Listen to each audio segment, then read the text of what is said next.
Cheers. How are you?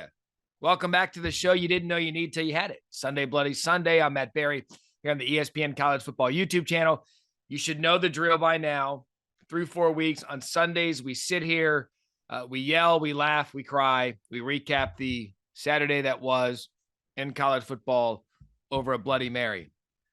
Back from the West Coast. Last week, I was in Las Vegas for a couple of days, pre-BYU, Utah State. Had a good time out there. Appreciate everybody hopping on and watching the road edition of Sunday Bloody Sunday. But week 5 is come and gone. Hard to believe that we're already embarking on the month of October, which is wild. It seems like week 0 on August 28th was just here, but we have moved on and we are moving quickly, as we always do. On the Bloody Sunday, we sit here and I give you the toothpick of greatness, and I'll do that again today. I'm a big believer in bacon in the Bloody Mary. Big believer in bacon. Can't have Bloody Mary without it. Get that grease that drips down in there. It just makes it extra salty and unhealthy. Today's bacon is a wood-fired smoked bacon, so it's got that smoky taste, that smokiness. It's added to the spicy Bloody Mary mix. We've got some pickled asparagus you can kind of see hanging out right there. Also a jalapeno olive and a peppercini to round out the toothpick of greatness, with a little bit of different kind of sriracha in the mix today. So that's what we're rocking with on the Sunday concoction that'll get us through a college football Saturday recap, as we always do. Perhaps start with a little positive on this Sunday Bloody Sunday. I want to start with a couple of losing streaks that came to an end. Typically, we talk about some of the best teams in the country. That has not been the case for FIU and UConn. So right out of the gate, cheers to FIU and UConn, who ended FBS losing streaks that spanned over 1,000 days each. They had gone over 1,000 days without winning a game in the FBS. UConn took care of business at home last night against Fresno State. FIU got the win. They end their losing streak in the FBS as well. So 2 FBS losing streaks over 1,000 days. You know what? Good for both of you for getting the win on Sunday and being able to say, hey, you know what? The FBS losing streak is over. Let's reset. Jim Moore trying to do that at UConn in stores. So congratulations to both of those schools as we step away from some of the big programs on this recap Sunday. Another congratulatory cheers. How about Kansas? How about Lawrence, Kansas, undefeated, 5-0 for the first time since 2009. That's all well and good. That's a good story in and of itself. However, it gets even bigger for Rock Chalk Jayhawk, because for the first time in school history, ESPN is going to park the College Game Day bus on campus there in Lawrence as they take on undefeated TCU. What a great story Kansas has been. What a good thing Lance Leipold has done for that program. I know this is why we can't have nice things, because he's being connected with every open job in the country, but revel in it. If you're Kansas, take advantage of this opportunity with Jalen Daniels and your quarterback. You are going to get a 3-hour publicity show on Saturday when Sonny Dykes and TCU come to town. You should also, by the way, if you're a Kansas fan, send flowers and a quarterback to Texas A&M, because the Aggies losing to Mississippi State takes all the attention off Alabama A&M, puts all the attention squarely on you for the first time in school history, getting College Game Day at your school. You had to beat a tough Iowa State team. I know they lost a lot coming back from a year ago, but Iowa State is scrappy. You got through that. TCU, by the way, they're not alone in this. They had to beat Oklahoma to make this possible for an undefeated matchup. And for the second consecutive week, Oklahoma loses a game. Max Duggan and TCU and Sonny Dykes appear to be a perfect marriage. And so you can't get TCU out of this without congratulating them on starting undefeated in Dykes' first year in Dallas-Fort Worth. And so TCU, unbeaten. Kansas, unbeaten. Here comes Herbie, McAfee, Reese, and the guys in the College Game Day circus. So Kansas, really enjoy this throughout the week, because as we saw a couple of weeks ago with Appalachian State, the notoriety that comes with the show, especially when you've never had it, some of these big schools, Ohio State, Alabama, Georgia, they always get it. Enjoy this week. It's what college football is all about, having an amazing opportunity to flash the national stage and enjoy the season that you're having. So a couple of congratulatory shout outs to start here on Sunday Bloody Sunday. I want to talk about some of the games that happened, some of the more notable games. I want to start in Death Valley, the primetime game on ABC, Clemson getting the win over North Carolina State 30-20. It was every bit of a revenge game for the Clemson Tigers. They lost to NC State last year at Raleigh, at NC State. This year, they get it at home with an opportunity to really say, hey, you know what? I know we weren't in the conversation last year for the college football playoff. I know we didn't win the ACC, but we're still the best team in the conference. Clemson did so without Brian Brzee. He was out with an undisclosed issue. Apparently, he took some blood tests earlier in the week and everything. Nothing's too serious, but he's been through a lot this season. The death of his sister, dealing with some off the field stuff. So our thoughts continue to be with him. But Clemson's defense, I tell you what, Devin Leary, Thayer Thomas, and Devin Carter for NC State's offense, that's a good unit. They looked so pedestrian yesterday, especially in the second half with the pressure that Clemson was able to get on Leary. You combine that with how good they are defensively, with now, for the second consecutive week, DJ Uiagalelei showing that he has the ability against a tough NC State defense, by the way. He's got the ability now that with these growing confidence, you can see it. I would put Clemson up there with what we've seen the last couple of weeks. I wouldn't have said this a month ago, but because DJU is starting to get comfortable with who he is, and that coaching staff starting to get comfortable with calling plays for the first time. Remember, Tony Elliott's at Virginia, struggling there, which, I mean, he was kind of left in a bad situation. And then Brent Venables, kind of struggling as a head coach there, 2 consecutive losses for Oklahoma. Dabo brought in new coordinators, not brought them in, they were on staff, but elevated them to new positions. I think everybody's starting to find their rhythm. And if DJU continues playing like that, and the defense we know is going to be brilliant, you've got to insert Clemson in that conversation with Alabama, Ohio State, Georgia, and Michigan. Now, the one thing I would say still, and we saw the ability to get in a shootout a week ago with Clemson and Wake Forest, so they can win in a shootout.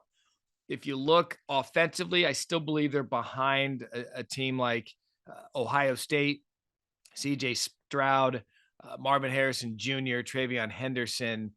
Mayan Williams had a school record 5 touchdown runs yesterday for the Buckeyes. I'd still put them a little bit behind them, but I'm telling you, I am so high on Clemson after what I saw Saturday night against NC State, just because I believe now we can all believe in DJU in the offense that they bring to the field. So cheers to Clemson, big win, primetime stage, getting the win at home and the revenge against NC State. One of the other games I want to talk about, Alabama and Arkansas. The big story out of that one, Bryce Young leaves the game injured. You never know in that situation what's going to happen. You never know if it's going to be a collarbone, a dislocation. But after the game, Nick Saban said that it's a sprained AC joint. I'm not a doctor. There might be doctors who watch this. I can't tell you the severity of a sprained AC joint. I can tell you, though, on his throwing arm, and if it's a sprained joint, from what Joey Galloway, who I sit with for 16 hours every Saturday, he said sprained AC joints can hurt. And they can hurt for a while.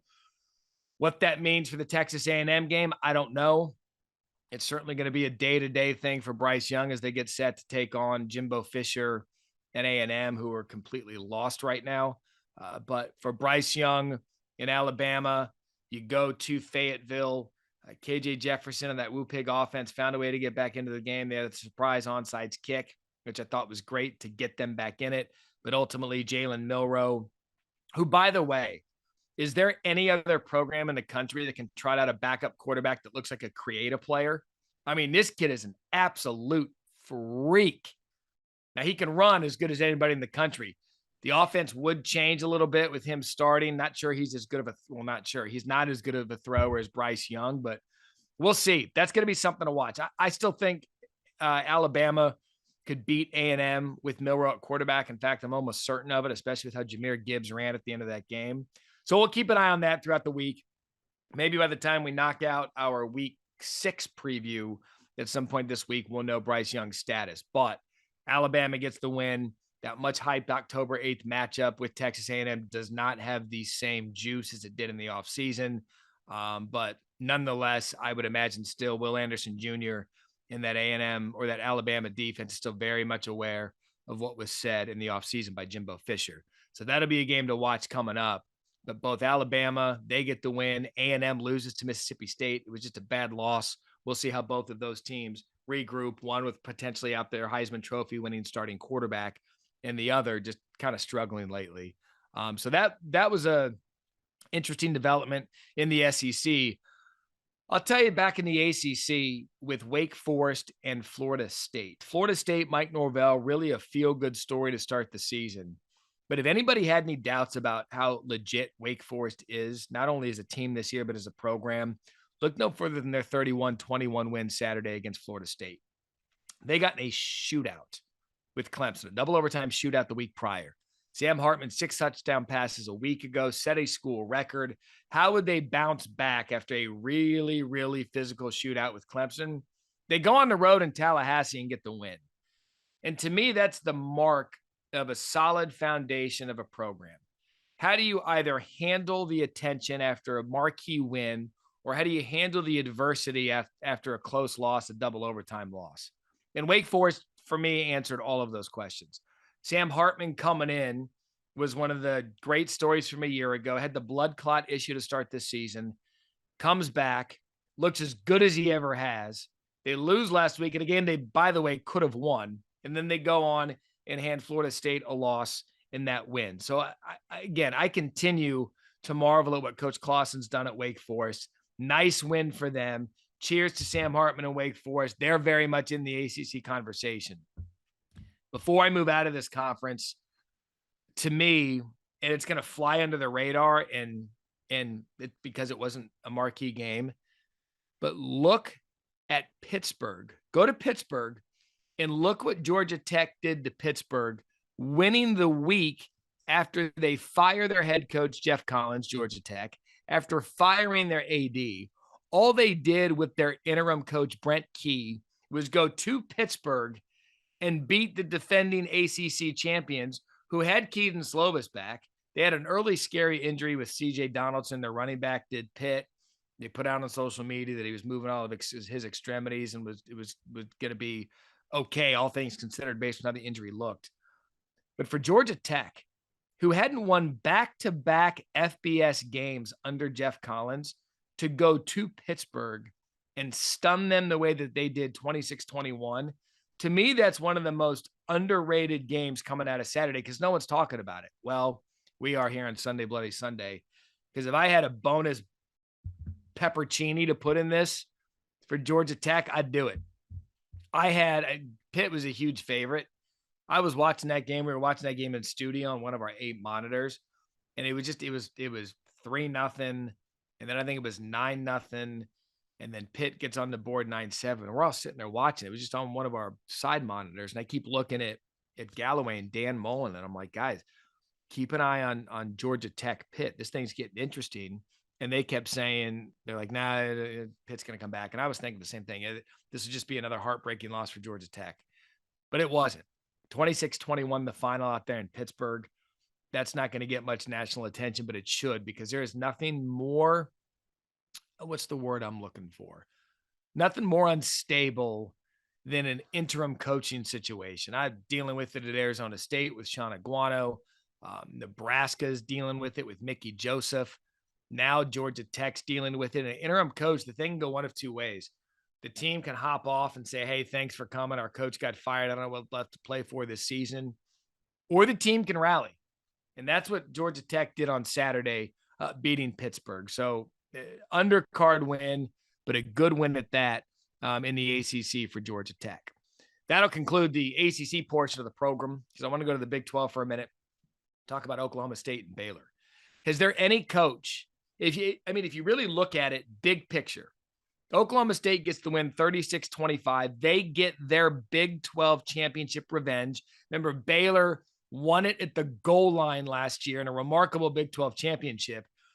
But when you look at this conference big picture, Oklahoma's got 2 losses. They're probably out of the conversation. They've already lost 2 in conference, by the way, Kansas State and to TCU on Saturday. Texas has a conference loss. They come back and get the win yesterday against West Virginia. Kansas State looks really good. Kansas looks really entertaining. All of this is to say the Big 12 through October is going to be a very fun league to watch. But has anyone done more with less than Mike Gundy, head coach, Oklahoma State? And I don't say more with less in that Oklahoma State doesn't have facilities. And they've got Boone Pickens money, so they can really get up there with anybody in terms of financials. But when you're in the same state as Oklahoma, the traditional power, and you're in the same recruiting bed as major programs like Texas A&M and Texas and some of these surrounding areas, you're not going to get the same level of 5- and 4-star players that those schools are. It's just being realistic in the landscape of college football.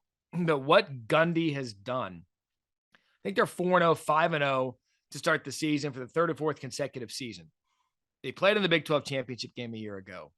He has been able to develop and maintain a high standard of football there in Stillwater. I wish I had the number on me and I should have gotten it, but he's coming up on, let's see, I was in Oklahoma. I worked in Oklahoma, so I could probably do the math here. I was there from 03 to 05. Les Miles was the head coach for a part of the stint there, though. I would bet Mike Gundy's coming on 19 years as head coach at Oklahoma State. One, I know he's a former Oklahoma State Cowboy, but as we've seen with like Scott Frost, hiring an alum and a superstar quarterback doesn't always go the way you thought it would. But the fact that Gundy's been able to stay there, the staying power in college football, one, is remarkable. But two, to continuously have Oklahoma State in the conversation, the Big 12, you have to really take stock of that now that the conference is going to be changing. With Oklahoma leaving, with Texas leaving, they're bringing in Houston, UCF, BYU, and Cincinnati. Watch out for Oklahoma State. And the SEC gets a lot of attention, which, by the way, if you want a good SEC breakdown, myself, Paul Feinbaum, we did our Week 5 recap. Make sure to find that on the ESPN College Football YouTube channel. But in terms of entertainment and the end of the year, in the middle part of the year, watch out for the Big 12 because so many schools, so many teams are in the conversation. And to me, that makes it entertaining down the stretch when you have really a wide open league because Adrian Martinez, career high 171 rushing yards. They beat Texas Tech 37-28. So a lot to talk about in the Big 12 as the coming months happen in the college football season. A couple of other things I want to get to before we wrap up and enjoying each other's Sunday Bloody Sunday here after Week 5. James Madison comes up from FCS to FBS. All they are is 4-0. Cheers to JMU. They've got a good thing going. Oregon football has completely rebounded from that Week 1 embarrassment to Georgia. They get the win 45-27 and some Pac-12 after dark. And speaking of Pac-12 after dark, USC, their defense might give them a couple of problems at the end of the season. They beat Arizona State 42-25. But I'm here to tell you, watch out for USC. Why? Because Caleb Williams, Jordan Addison, Travis Dye, Mario Williams, and that offense, they can hang with anyone in the country. And Lincoln Riley, year 1 through 5-6 weeks, he's got championship expectations already in LA in year 1, which is scary. They can find a way to play defense. I expect USC, especially in a winnable league like the Pac-12, if they go unbeaten, still a lot of football left, the schedule plays out nicely for them, USC is going to be right there just because of that star power they have on offense. And so the Pac-12 is clearly going to come down to Utah, who also got a win, USC, who's undefeated, and Oregon. Those 3 schools, watch out, because if Utah has their 1 loss to start the season at Florida, they're still perfect in the Pac-12. But right now, I would say barring anything weird happening, USC probably the Pac-12's best opportunity for a college football playoff team, even if Utah were to win out and say Michigan were to trip up a couple of times, Ohio State, even if Clemson, something weird happened there in the ACC championship. But I'm just USC. There's something about them and that swagger that Lincoln Riley brought with him to LA that's worth noting. I mentioned a couple of Big Ten games. A couple of them I want to get to. Michigan beats Iowa 27-14. I continue to say this. There may not be a more complete team in the country than Michigan, and that they play special teams hard. They play really good defense. They run the ball with Blake Corum, and J.J. McCarthy continues to develop as a quarterback. They're going to be a fun watch. I would put their defense a little bit ahead of Ohio State, who had a record-setting day from Mayan Williams. They got the win against Rutgers. I don't know if you saw this at the end of that game with Ryan Day and Greg Schiano. There was a fake punt late in the game after the game was handled. It caused a late hit on the sidelines, a fight, and then Schiano to run over to Ryan Day on the sidelines. They were going at it. Ryan Day said after the game, the punter makes that decision on his own, where he's got to read. He gets the punt, runs, and makes the read, whether he's got an opening to run it. He saw it, he took it, he paid for it. So that was a entertaining ending to an otherwise blowout of a game. Another Big Ten game, Purdue. Aiden O'Connell back, beats undefeated Minnesota 20-10. Muhammad Ibrahim, one of the stars of Minnesota, did not play. You could see that yesterday and how that game panned out. And the other Big Ten game worth talking about is Illinois and Wisconsin. What about Brett Bielema and what he's done in year 2 for Illinois? And what made yesterday, Chase Brown, by the way, great game for Illinois. Tommy DeVito continues to play good football, the quarterback.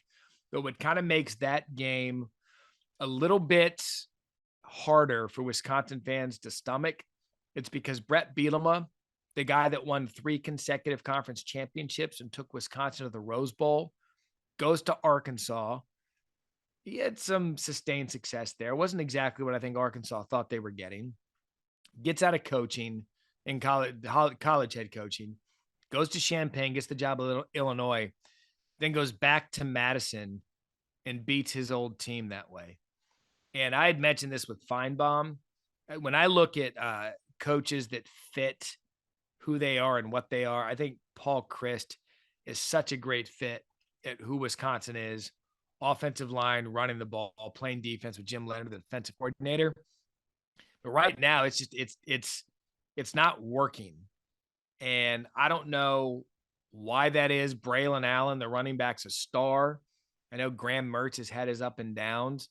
But if I were to look, and if you listen to the college football podcast in previous years and you've watched enough of Sunday Bloody Sunday or listen to Paul and me, I'm not one to rush to fire a coach. I think college football has gotten into a pattern and a bad habit of the second a little bit of adversity happens, there tends to be an overreaction of, oh, we got to get rid of our guy. I don't know that should be the case with Wisconsin and Paul Chryst. I know Lance Leipold's name is going to be out there as the hottest coaching candidate, especially within that country. Lance is very smart. He knows that what fits. He's been around Wisconsin Whitewater, which is why he won national championships at Wisconsin Whitewater. He's going to be the reason Wisconsin fans might get a little antsy with Paul Chryst. But Leipold's going to stay in that zone of the country. He's being connected to Nebraska. If Wisconsin and Barrie Alvarez were to do something with Paul Chryst, he'd obviously be connected to that. But it's shocking to me how Wisconsin struggled in the early part of this season. But like we've seen them do in years past, they find a way to rip off some wins at the end of the season and make everyone at least feel a little bit easier about where that thing is headed. But that was kind of another under the radar game and storyline. I know we touched on Bobby Petrino going back to Arkansas a week ago, but Brett Bielema on Illinois, a feel-good story in the Big Ten, which, by the way, the Big Ten West, we were joking around about it yesterday in studio with me, Mullen, and Galloway. Is Illinois now the team to beat in the Big Ten West? I mean, weirder things have happened this year already in week 5 of the college football season. So I hope everyone enjoyed the Saturday. It was a fun one. The headline, the treetops, the tops still stay dominant. Georgia escapes Missouri. Feinbaum and I dive into that. But Georgia escapes. Alabama wins. Bryce Young, we'll see what his status is throughout the week. Ohio State dominant. Michigan looked really good. And Clemson, those are your top 5 teams in the country, all staying perfect. The headliner for me continues to be good old Rock Chalk Jayhawk. They're undefeated. They get College Game Day. A big salute and cheers to the Jayhawks and everyone out there. Enjoy this week. It's historic. Enjoy your Bloody Mary on Sunday. Enjoy the football weekend, and we'll be back probably some point at midweek to preview some of these matchups coming up in week 6. It's October. How we got here, I don't know, but I'm not ready for Thanksgiving, and you shouldn't be either. So thank you again, Sunday Bloody Sunday. Cheers, the show you didn't know you need till you had it. We will see you next week on another edition of Sunday Bloody Sunday. Thanks for watching ESPN on YouTube. For live streaming sports and premium content, subscribe to ESPN+.